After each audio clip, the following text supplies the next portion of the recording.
So thank you so much for joining the live session. आप में से जो लोग यूट्यूब पर इस सेशन को देख रहे हैं और सोच रहे हैं कि लाइव सेशन में कैसे ज्वाइन हो सकते हैं, तो ये अपना पब्लिक टेलीग्राम चैनल है। इसका लिंक आपको वीडियो के डिस्क्रिप्शन में मिल जाएगा और यहाँ पर ये लिंक पर क्लिक करके आप सीधा इन लाइव सेशन में आ सकते हैं और जो भी क्वेरीज आपकी मार्केट से रिगार्डिंग है वो मुझसे पूछ सकते हैं। I will be happy to answer that. चलो, आज के सेशन में अपन बात करेंगे कि अभी रिसेंटली जो यहाँ पर सेबी ने किया है उसका आपके एनालिसिस पे क्या पर्सपेक्टिव बनेगा और यहाँ पर आप कैसे यहाँ पर फर्दर मतलब चीज़ों को देख सकते हो कर सकते हो। क्योंकि मुझे ऐसा लगता है कि by all means during my trading जो करियर है इसमें मैंने बहुत उतार चढ़ाव देखे हैं, लेकिन this is the first time जब आपके टेक्निकल चार्ट्स पर एक्चुअली अटैक हुआ है या फिर वहाँ पर आपकी इन्फॉर्मेशन जो है वो राइट नहीं आई है। मतलब अभी रिसेंटली मुझे ऐसा लगता है कि ये जो चीज़ है करंटली जो सेबी ने यहाँ पर किया है, अच्छा है बुरा है वो टाइम बताएगा। बट आज आप निफ्टी में कुछ नोट करो, ये निफ्टी का चार्ट है और यहाँ पे देखो कैंडल का क्लोजिंग कहाँ हुआ है, एक ये है। मतलब कि मैं 15 मिनट पे जाऊँगा तो वो देखो इन्फॉर्मेशन में इतना फ़र्क आया नहीं है। हाउएवर आज सेंसेक्स की एक्सपायरी थी तो सेंसेक्स में ये जो है ये 15 मिनट का जो उतार चढ़ाव है वो यहाँ पर आया है। तो या तो ट्रेडिंग वॉल्यूम जहाँ पर ज़्यादा हो रहा है वहाँ पर हमें दिक्कत आ रहा है, या फिर होगा ये कि वक्त के साथ ये चीज़ें फैक्टर इन होना स्टार्ट हो जाएंगी। एंड आई एम एक्सपेक्टिंग कि वक्त के साथ चीज़ें ऐसी हो जाएंगी। मतलब कि आपका चार्ट में 19-20 का अंतर, और वो 19-20 का अंतर तो हमेशा था। जैसे अब एग्जांपल के लिए मैं तुम्हें पुराना यहाँ पे बताऊँ, इन चार्ट्स को भी तुम ये मत समझो कि 100% एक्यूरेट होते हैं। मतलब कि तुमने कई बार देखा होगा, एक एग्जांपल समझो कि तुमने मान लो इसको डबल टॉप समझ के यहाँ पर सेलिंग की एंट्री ली। थोड़ा सा इसको बड़ा करते हैं ताकि आपको समझ में आए। एक जैसे ट्रेडर है उसने मान लो यहाँ पे डबल टॉप समझा और यहाँ पे एंट्री ली और स्टॉप लॉस लेट से यहाँ लगा दिया, ठीक है। तो टेक्निकली चार्ट्स पर तो वो नहीं गया है, लेकिन आपने नोट करा होगा कई बार वो आपका ऑर्डर या आपका स्टॉप लॉस ले लेता है और उसके बाद ये आपके फेवर में चला जाता है। आपने नोट करा होगा डेफिनेटली। अगर लिख करा है तो कमेंट बॉक्स में ज़रा अपना एक्सपीरियंस बताइएगा, उसमें कैसा आपका एक्सपीरियंस रहा। डेफिनेटली वहाँ पे स्टॉप लॉस गया तो लॉस ही होगा। बट लॉस होने के बाद क्या आपने ब्रोकर को फ़ोन करा ये कि मेरा तो स्टॉप नहीं गया, आपने मेरा स्टॉप कैसे ले लिया? या फिर आप जानते हैं कि ये जो टेक्निकल चार्ट्स हैं वो एक्यूरेट नहीं है और एक्सचेंज पर वो ऑर्डर प्रिंट हो गया है, बट जो ब्रोकर है वो आपका डाटा पुल नहीं कर पाया उस टाइम, इस वजह से वो मिसमैच है। But technically by all means 100% आपका ऑर्डर एग्जीक्यूट हो गया है। मैं एश्योरेंस तो ये दे सकता हूँ कि पहली बार तो डेफिनेटली किसी को नहीं पता होता। मेरे साथ भी जब इनिशियल फेज़ में हुआ था तो मैंने ब्रोकर को खूब गाली यहाँ पे सुनाई थी, ऐसा कर कैसे सकते हो तुम, मेरे अगेंस्ट में ट्रेड कर रहे हो, राइट। वो सब मैंने करा है, but then I get to know, I understand कि मार्केट काम कैसे करते हैं ना, ऑल दैट। चलो, सो वो एक पर्सपेक्टिव है। दैट मीन्स कि चार्ट्स तो कभी भी उतने एक्यूरेट कभी थे ही नहीं। इसका एक और एग्जाम्पल ये है कि अगर लेट्स अज्यूम कि मैं तुम्हें यहाँ पर गैप बताता हूँ, तो यहाँ पर गैप कहाँ पर है, ये वाला इसका गैपिंग प्राइस है, ठीक है। This is the gap price. इस कैंडल को देखो, ये वाला जो दिन है, चलो एक दिन पीछे कर देता हूँ मैं। यहाँ पर नोट करो जो हाईएस्ट पॉइंट है उसने आपका गैप डेली पर, क्योंकि डेली पर क्लोजिंग अलग आता है, तो डेली पर आपका यहाँ पर गैप फिल नहीं किया है। दैट मीन्स वो फिल नहीं हुआ। लेकिन जब आप 1 आवर पे जाओगे तो यहाँ पे 1 आवर पे जाओ तो 1 आवर पे जो गैप देखो अपने को यहाँ दिख रहा था, डेली पर देखो, फिर से दिखा दूँ, यहाँ पर देखो डेली पर गैप यहाँ पर है जो मैंने ये लाइन लिया है 24,398। 1 आवर पे जब तुम जाओगे तो तुम्हें वो गैप यहाँ दिख रहा है। दैट मीन्स 315 का कैंडल है ना वो, तो इस वजह से वो तुम्हें यहाँ दिख रहा है। और उसके हिसाब से देखें तो डिट्टो आपका गैप फिलिंग हुआ है और उसके बाद नीचे मार्केट गया है। समझ में आया? Same case with this also, यहाँ पर भी गैप देखोगे तो अलग है, डेली चार्ट पर अलग है। सो दैट मीन्स कि डिफरेंस तो अपने चार्ट्स पर हमेशा थे। ऐसा कभी था ही नहीं कि जब वो चीज़ें वहाँ नहीं थी, मतलब बिल्कुल एक्यूरेट थी, तो हमने उससे मनूवर कर लिया। अभी रिसेंटली क्या हुआ है बस कि मिसमैच बहुत ज़्यादा हो गया है, बहुत ज़्यादा। मतलब कि पिछले 2-3 दिन से ये इतना मिसमैच झेल लेंगे, इतना मिसमैच फैक्टर इन हो जाता है, लेकिन इतना मिसमैच कि यहाँ मार्केट यहाँ क्लोज हो, ये तो पहला दिन था, राइट। 15 मिनट पे देखोगे तो यहाँ है। अब अच्छा, इस पर एक नई चीज़ हो गई, मैंने बहुत सारे वीडियोस ऐसे देखे जो ऐसे निफ्टी का ब्रेकआउट ही बोलने लगे। जस्ट वेट एंड वॉच, ये ब्रेकआउट नहीं है, कैंडल का क्लोजिंग है। एब्सोल्युटली आने वाले टाइम में वो ब्रेकआउट ही कंसिडर करेंगे, but that's how these things are working. So ये इतना नहीं झेल पाएंगे, बट आई थिंक मेरे हिसाब से इसे 7 से 15 दिन देते हैं, और उसके बाद फिर अपन इस पर एंटिसिपेशन देखेंगे कि क्या किया जा सकता है। I will make a solid plan, that's for sure. मैंने कई साल निकाले, इनफैक्ट 15 साल के आसपास हो गए मुझे मार्केट में। ऐसी कोई भी प्रॉब्लम नहीं है जिसका सोल्यूशन मेरे पास नहीं है, मैं ढूंढ नहीं सकता, मेरा ब्रेन ही कुछ ऐसा है, तो वो मैं ढूंढ लूँगा। अगर वो सोल्यूशन आपको चाहिए तो जस्ट स्टे ट्यून, बने रहो चैनल पे, मैं बताता हूँ, उसमें बता दूंगा आपको क्या सोल्यूशन वहाँ पे निकाल के अपन लाते हैं। Now in the mean while 7 से 15 दिन के अंदर क्या करना, बस यहाँ पे ट्रेडिंग के कुछ ध्यान रखना कि ओवरनाइट ट्रेडिंग थोड़ा सा अवॉइड करना। इंट्राडे ट्रेडिंग 3 बजे से पहले स्क्वायर ऑफ मार लेना। ऑप्शन सेलिंग अगर स्पेकुलेशन साइड कर रहे हो तो ठीक है, वरना अवॉइड करना। आज का ही एक्सपायरी ले लो, आज का प्रीमियम, ये एक सेंसेक्स का प्रीमियम है 250-250, ये आउट ऑफ द मनी था ड्यूरिंग द डे, एंड ये प्रीमियम आप 300 पे 300 देखो, लेकिन 3 बजे के बाद इसमें मेल्टिंग देखो, और 3 बजे से 3:15 से 3:30 तक क्या होगा, आपका ये चार्ट तो मूव करेगा, लेकिन आपका स्पॉट चार्ट मूव नहीं कर रहा होगा, तो टेक्निकली फिर ये ऊपर चला जाएगा कि नीचे जाएगा, नोबडी नोस, ठीक है। तो ये गैम्बलिंग साइड चला जाएगा, उसको छोड़ दो, तो वो एक अवॉइड करने का सिनारियोज वहाँ पे बनेगा। तो इतनी चीज़ें तुमको यहाँ पर करनी होगी अभी 7 से 15 दिन। तब तक के लिए ओवरऑल मार्केट मुझे कैसा दिख रहा है वो मैं आपको बता देता हूँ। तो ओवरऑल मार्केट ये है आपका लाइक बुलिश साइड या स्ट्रेंथ साइड।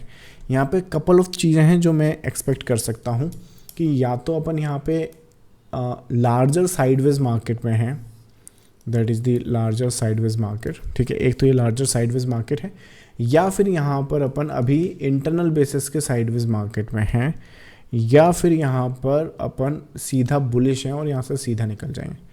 सारे ही केसेस में आप ध्यान दो 60 to 80% चांस है इन चीज़ों के प्ले होने के। दैट मीन्स कि यहाँ पर आपका ये जो लो है वो अब आने वाले टाइम के लिए इंटैक्ट रहेगा, तो उसी के हिसाब से मैं यहाँ पे ट्रेड सेटअप्स प्लान कर रहा हूँ, या उसी के हिसाब से मैं मैनेज कर रहा हूँ या एड ऑन्स कर रहा हूँ। सो ओवरऑल निफ्टी मुझे ऐसा दिख रहा है। शॉर्ट टर्म बेसिस पे कल के लिए कुछ देखो तो आई थिंक ये थोड़ा सा साइडवेज है, यहाँ पर चांसेस काफ़ी ज़्यादा है कि मोमेंटम लॉस होगा, एक डाउनफॉल देखने को मिल सकता है। सो शॉर्ट टर्म बेसिस पे तो अपन इस तरीके से कुछ एंटिसिपेशन वहाँ पर देखने वाले हैं। So I think those are the scenarios and the cases जो मुझे इंटरनल बेसिस पे लग सकते हैं। बाकी कैलकुलेशन के हिसाब से देखें तो जिस तरीके से मैं मार्केट को देखता हूँ अभी के लिए मुझे मोमेंटम लॉस डेली पर ज़रूर दिख रहा है, स्पेशली जब निफ्टी के फ्यूचर्स चार्ट्स की अपन बात करें, बट कोई भी मेजर डाउनवर्ड साइड मतलब कि मेजर मतलब कि कुछ इस तरीके का फॉल तो नहीं दिख रहा है। आने वाले टाइम में ज़्यादा से ज़्यादा क्या करेगा, ये थोड़े बहुत जो मैंने आपको शॉर्ट टर्म बेसिस पे बना के बताया वो उसके बाद ये चला जाएगा ऊपर। क्यों जाएगा ऐसा, 1 2 3 ऑन गोइंग है, एंड लार्जर स्केल 1 2 and 3, समझ में आया। So that's the overall perspective. बाकी फिर इसको अपन देखते हैं कि और बाकी कल का लाइव सेशन करूँगा फ्राइडे का, उसमें और डिटेल में आपको बताता हूँ। चलो सेशन के रिगार्डिंग अगर कुछ क्वेरीज़ हैं या फिर हम इन छोटे सेशन रखेंगे, अभी बहुत दिन बाद अपन स्टार्ट कर रहे हैं, आपके कुछ क्वेरीज़ है तो वो आंसर करते हैं, otherwise will call it a day. I think Rajesh का कुछ सवाल है, हाँ इसी को लेके हैं। इसमें तो ऐसी फीलिंग आ रही है जैसे कि दिन भर स्टॉप लॉस क्रिएट करवाए छोटे ट्रेडर से, और फिर छोटे ट्रेडर्स के लिए दरवाज़ा बंद करके उन सब का स्टॉप लॉस बड़े वाले आराम से खा रहे हैं।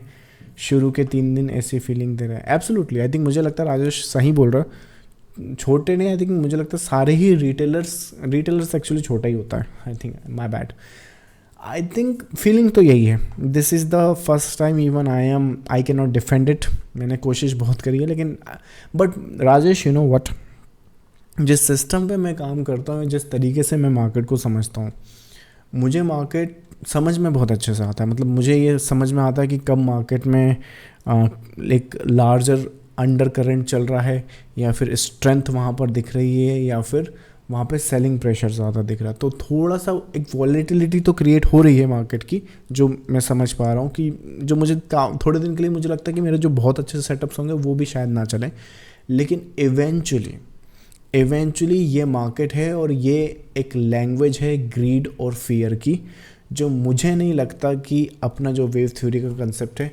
उसके बाहर का कोई सिलेबस है। सो इन दी एंड मार्केट को ड्राइव आपका ग्रीड और फियर करेगा। जैसे एग्जांपल दिखाता हूँ कि जैसे वेव थ्योरी जब बनी थी, एलिट वेव जब थ्योरी बनी थी, तब से लेके आज तक बहुत सारे चेंजेस आए। ऐसा तो है नहीं कि जैसा वैसे उस दिन था वैसे ही आज चल रहा है, राइट।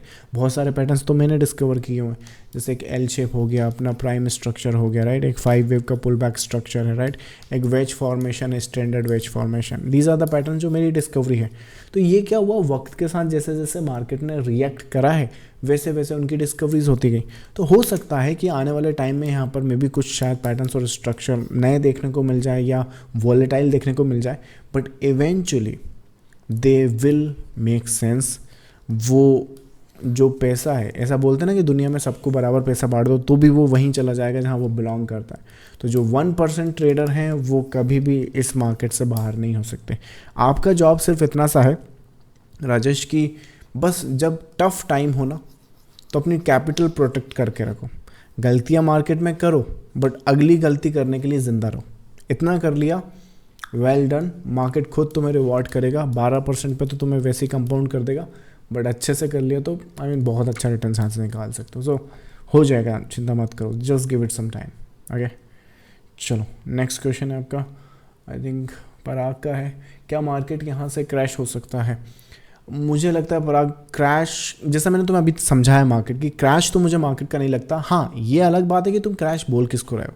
अगर मान लो एक एग्जांपल समझो, ये मार्केट आने वाले टाइम में ऐसे करके सकता, हाँ वो कर सकता है, वो स्ट्रक्चर एंड पॉसिबिलिटी है। तो कल को मार्केट मान लो ऐसे जाके ऐसे अगर 20,000 पे आ जाए तो सरप्राइज मत होना, but these possible structure make sense. 1 2 3 4 5 completion होगा, यहाँ शैलो करेक्शन होगी, बट उसे आप क्रैश या करेक्शन ही बोलेंगे। टेक्निकली कोविड का भी क्रैश करेक्शन ही है, बट इन प्राइस की टर्म्स में शायद वो करेक्शन हो सकता है ना। तो क्वेश्चन कम्स पराग कि तुमने पूछा कि क्या यहाँ से क्रैश हो सकता है, तो वो मुझे नहीं दिखता। I mean by all means I am damn sure about it. Positions I am building on that. बहुत सारे ट्रेडर्स एंड इन्वेस्टर ऑलरेडी पैसा बना रहे हैं, और वो इसलिए बना रहे हैं because they are on the right side of the market. We anticipated this move. मैं तुम्हें ये मूव भी बता सकता हूँ, ये हमने ग्रुप में भी काफ़ी डिस्कस किया। तो 1000 पॉइंट ऑलरेडी सारे ट्रेडर्स आर अप हैं। So I don't see the major crash on a daily from this point. चलो दूसरा क्वेश्चन है आई थिंक VDL पे। ओके, चार्ट्स पर देख लेते हैं, बहुत दिन हो गए चार्ट्स भी नहीं देखे हैं। VDL मेरे दोस्त आई थिंक ये करेक्शन में है। These are the corrective structure. मुझे लगता है कि VDL में अगर ट्रेड करना है तो जो मैं स्ट्रक्चर यहाँ ड्रॉ कर रहा हूँ, क्योंकि देखो ये करेक्शन है ना, दीज आर द करेक्शन। सो ये मोटिव अभी इनकम्प्लीट है, 3 वेव है वहाँ पे। सो ये 3 यहाँ बनाएगा, 3 यहाँ बनाएगा, 3 यहाँ बनाएगा, और उसके बाद हम देखेंगे कि फर्दर स्ट्रक्चर क्या बन सकता है। सो ओवरऑल स्ट्रक्चर कुछ इस तरीके से।